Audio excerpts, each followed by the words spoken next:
हो गया। लेकिन आजकल क्या बताएं, क्या नाम है।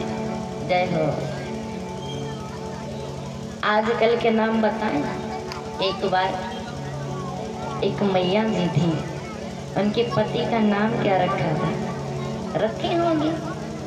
एक बार सासू मैया अपनी बहुरिया को ब्याह कर, अपने यानी लड़के की शादी ली, ब्याह कर घर में बहू आई।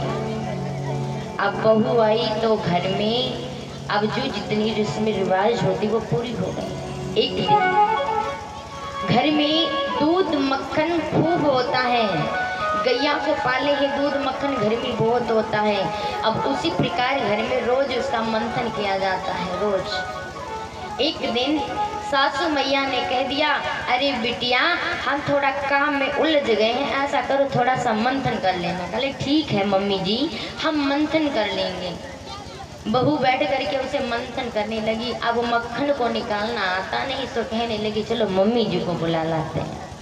अब मम्मी जी को बुलाने गई, माँ जी। बोले हाँ बिटिया। कहली माँ जी इधर आओ। बोली क्या बात है बिटिया। जब आई मम्मी जी कहली कि वही मटकी में ना मक्खन आ गया। चुप चुप चुप चुप।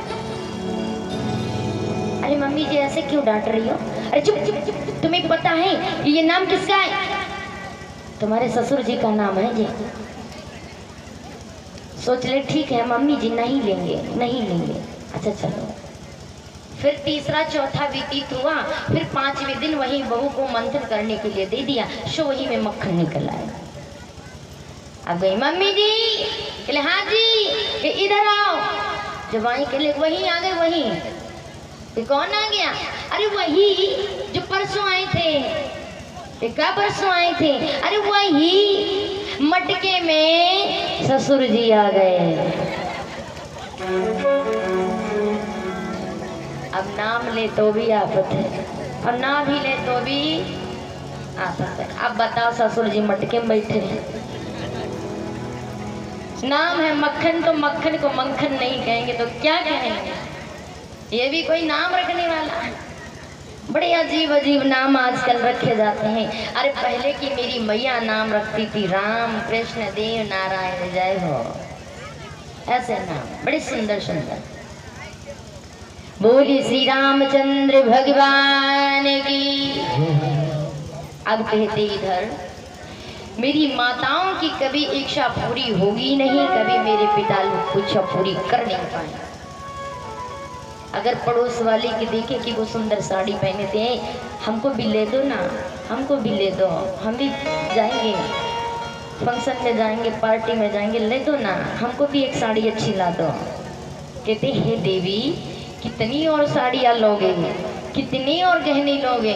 अब तो मैं लेते लेते भी थक चुका हूँ, कहाँ से इतना पैसा लाऊं। अरे कहीं से भी लाओ, चोरी कर लाओ, चाहे दिन भर कमाओ, चाहे कुछ भी करो, साड़ी चाहिए तो चाहिए। कहते ठीक देवी जाओ ले लो, जा करके फिर सर मत खाओ।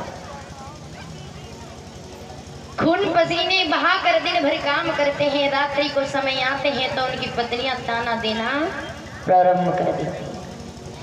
दिन भर बेचारी कहते हैं एक तो 5 शिशु की मिलती है खुशी कि अगर एक शरीर में रोग ना लगे, एक पत्नी अच्छी होनी चाहिए, बच्चे मेरी बात माननी चाहिए, जो मैं कहूँ वो होना चाहिए, तो जीवन में किसी प्रकार का भी कोई कष्ट नहीं हो सकता, निरोग हो सकता है मनुष्य। सबसे बड़ा तो यही होता है कि दिन भर कमाओ, रात्रि के समय आओ, फिर भी आराम की रोटी नहीं मिलती है, फिर भी उसमें ताने मार मार कर भोजन मिलता है। अगर वो सुख की प्रेम की रोटी हो तो आप नमक रोटी दे दो, वो भी अच्छी लगेगी। लेकिन दिन भर बेचारे करते, रात्रि के समय आते हैं तो उनकी पत्नियां ताना प्रारंभ कर देती हैं, अरे ऐसा है वैसा है, अरे इससे अच्छा है कि तुम कहीं कमाओ खाओ, हम कहीं कमाएं खाएं, पर मेरी आंखों के सामने से चले जाओ। बेचारे तीनों घर आते हैं ना, बड़ा ही तंग हो जाते, रोजों की तानों को सुन सुन करके बहुत ही तंग रहते हैं। ऐसे करते इससे अच्छा तो मैं कहीं परदेश निकल जाऊं, अच्छी से कमाऊं खाऊंगा तो। लेकिन कोई मेरी ऐसी मैया है जो हमेशा वो कुछ नहीं चाहती, बस आप सुखी से रहें, हम भी उसी में सुखी रहे। पर आज वो तीनों मैया ने क्या किया, अपने पतियों को इतना तंग किया, वो जब तंग हो गए तो घर से ही निकल गए। कहने लगे जा रहा हूं मैं, लौट कर नहीं आऊंगा। पत्नियों ने कहा जाओ, जहां कल जा रहे हो वहां आधे चले जाओ, आखिर से टर जाओ, चले जाओ। तीनों ने कहा हाँ हाँ हम जा रहे हैं, लौट के नहीं आएंगे, मत आओ, चले जाओ। कोई प्रभाव नहीं, चले गए बेचारे। जब जा करके देखो तीनों को काम करना आता है। कहीं भी व्यक्ति हो, अगर उसके अंदर कोई अच्छाई है, गुण है, तो वो कहीं भी किसी समय भी अपना करके खा सकता है। तीनों को काम आता था। जिस समय बड़े भैया ने अपना जितना भी सामान था उतना भर लिया और पीठ पर लाद तक वो चलने लगे। सुनार भैया ने जितना उसके दुकान में जो भी था टीपीटर का वो सब भर लिया और लाद करके वो भी चल दिए। दर्जी भैया जितना भी उनका कतरन बर्तन था वो भर लिए और चल दिए। तीनों जा रहे हैं नगर से। अब ऐसे स्थान पर पहुंचे हैं कि वहां पर जाकर के ठहर गए, आराम करने लगे, विश्राम करने लगे। दिन भर चले तो रात वही समय विश्राम करने लगे। जिस समय विश्राम किया है अब करते करते आज एक ही वृक्ष के नीचे बैठ गए और आपस में बात करने लगे। ए भैया कहाँ जा रहे हो आप, कहाँ से आए हैं? जवाब दिया है कि हम यहाँ से आए हैं। अब कहते हैं ना कि कितना बड़ा कोई नगर होता है, एक ही गांव में एक दूसरे को नहीं जानते हैं। उसी प्रकार से तीनों ने कहा अरे भैया ऐसी ऐसी बात है, उसी के कारण हम इस जगह पर आए हैं। जवाब दिया भैया आप क्यों आए हैं, आपकी समस्या क्या है? जवाब दिया भैया जो समस्या आपकी वही समस्या हमारी, और जो हमारी वही आपकी। तीनों ने कहा भैया इससे अच्छा है कि कहीं पर ठहर कर कुछ किया जाए। आप भी कहीं नहीं जा रहे, हम भी कहीं नहीं जा रहे। ऐसा करते हैं यहीं पर एक छोटा सा बना करके झोपड़ी, इसी समय यहीं पर थोड़ा विश्राम किया जाए। तीनों ने बना लिया।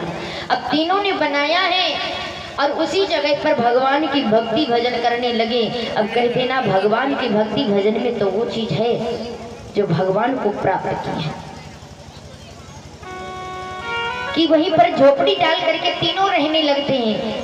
अब जब रहते रहते समय बहुत गुजरने लगा, क्या किया है कि जो बढ़ई भैया थे उनको काम करना आता है, चाहे पत्थर हो चाहे वो लकड़ी हो। उन्होंने क्या किया, बड़ी सुंदर सी पत्थर को काट करके छांट करके एक पत्थर की मूर्ति बनाई है।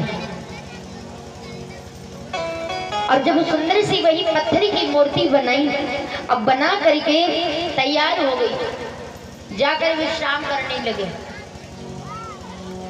दर्जी भैया निकलकर बाहर देखे तो बड़ी सुंदर सी पत्थर की मूर्ति बनी है। तो वो कहने लगे अब इतनी सुंदर मूर्ति बनी है तो ऐसा करते हैं इसे थोड़ा सा सुंदर सजा देते हैं। उन्होंने क्या किया, बड़ी सुंदर सी उसी कतरन को काट करके बड़ी सुंदर सी फ्रॉक बनाई और फ्रॉक बना करके उसी मूर्ति को पहना दिया। अब सुंदर सी मूर्ति को पहना दी, इतनी सुंदर मूर्ति लगने लगी।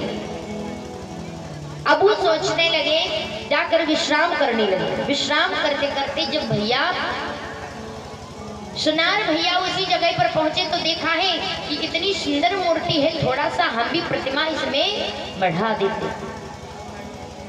जो भी उनके पास नलटी पीतल का था, जो भी था, उन्होंने ला करके उस गुड़िया को पहना दिया। अब वो तो इतनी सुंदर वो लगने लगी, इतना सुंदर लगने लगी, क्या बताएं, मात्र एक चीज की कमी रह गई। इतनी सुंदर बना करके तैयार कर दी। तीनों आपस में खड़े होकर के कहने लगी तो इतनी सुंदर बन गई, मैंने सोचा ही नहीं था कभी। अब सोचिए, तीनों जाकर विश्राम करने लगे। उसी समय भगवान भोलेनाथ जी उसी जगह पर भ्रमण करते हुए जा रहे। देखा, नजर पड़ गई उस गुड़िया के ऊपर। भगवान रूप बदल करके उसी गुड़िया के पास आ गए। माँ तो वो चल फिर नहीं रही थी। भगवान सोच रही इतनी सुंदर ये मूर्ति है पर चल क्यों नहीं रही है। देखा कि बस मात्र एक चीज की कमी रह गई। भगवान भोलेनाथ जी आए, थोड़ा इधर उधर देखे कि कोई नहीं देख रहा है। उन्होंने अपनी शक्तियों के द्वारा उसमें जान डाल दी। जब उसमें जान डाल दी, अब तो वो गुड़िया को इतना भगवान ने सुंदर बना दिया, इतनी सुंदर लगने लगी, इतनी सुंदर लगने लगी, क्या बताएं। भगवान छिप गए। जब देखा तीनों को निकलते हुए तो छिप गए। वो तीनों जाकर के खड़े हो गई। अब तो देख रहे कि वो चल रही है, देख करके इतना कि ये चलने लगी। अभी मैंने बनाया तो थोड़ा ही देर में विश्राम करने लगी, ये तो चल रही है। अरे ये तो कोई चमत्कारी लड़की लग रही है कि बनाई पत्थर की, पर ये कैसे परिवर्तित हो गई। अब झगड़ा करने लगे। वो कहते नहीं हमारी, वो कहते नहीं हमारी। आपस में खींचने लगते हैं। अब जैसे ही भगवान निकल बाहर आए दूसरे के रूप में, अब खड़े हो गए, कहने लगे क्या हो रहा है, ये क्या बना के रखा है। कि वो कहते हो हमारी, वो कहते हो हमारी। ये बताइए किसने बनाया है। वो कहते नहीं हमारा, हम नहीं बनाया है, क्योंकि सबसे बड़ा हाथ हमारा है। उसको हमने काटे हैं, छांटे हैं, तब जाकर ये पत्थर की मूर्ति बनाई है। कितना समय लगा वो मुझे पता है। वो कहते हैं अगर इन्होंने बनाई है तो इस मूर्ति को मैंने सजाया है। तीनों आपस में झगड़ा करने लगे तो भगवान भोलेनाथ जी ने जवाब दिया है, सुनो। तीनों ने बनाई है, जन्म देने वाला कौन होता है, पिता। जवाब दी पिता होता है। तो फिर पिता जब होते हैं, पुत्र या पुत्री को जन्म देते ही पिता होता है, तो फिर आप झगड़ा क्यों कर रहे हैं। हाथ जोड़कर इसके संत से कहने क्षमा करिए, क्षमा करिए। जवाब दिया कोई इसको नहीं ले जाएगा, इसको हम ले जाएंगे। आपने इतना बड़ा काम किया है, जाइए आप जहां से आई हैं उसी जगह पे चले जाइए। आज के बाद में आप कभी दुखी नहीं रहोगे, आप जाकर अपने घर जाओ। तीनों को भगवान ने वो आशीर्वाद दे दिया। आशीर्वाद देने के पश्चात वो तीनों खुशी खुशी से भगवान का भजन करते हुए जा रहे हैं। भगवान अपने लोक को लेकर के चले जाते हैं।